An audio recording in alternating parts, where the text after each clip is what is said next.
Hello, Matthew Jeske here. I'm a real estate agent in Sahuarita, Arizona, and today we're in Madera Highlands. I was helping some folks relocate from North Dakota down here to lovely Madera Highlands. I went over to test their garage door remote and keys. When I hit that garage door remote, the garage door just disintegrated. I got it fixed.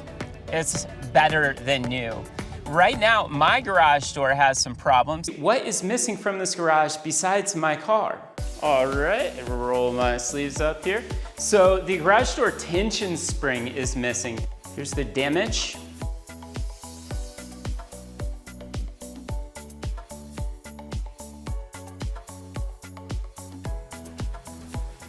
Right now, I'm gonna show you how to maintain a garage door. It takes about 5 minutes, not even. All you need is garage door grease. Grease the garage door rollers.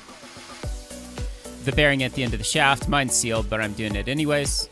The pulley, where the cable goes. The cable itself. The arm. Basically anywhere that hinges and moves. Literally work grease into the springs. The slide, especially at the bottom. The gear at the end of the chain against the wall and above the motor. You can grease the chain. They say you don't have to, but I do it anyways. Then tension it if it's loose. Take it up and down a half dozen times. Make sure the grease is worked in real good to it.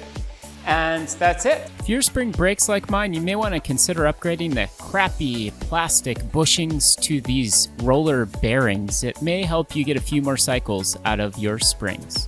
So when it comes time to move, give me a call and we'll talk about how you can put a little sweat equity in your house, or know you're at least hiring an honest person to get the job done right the first time.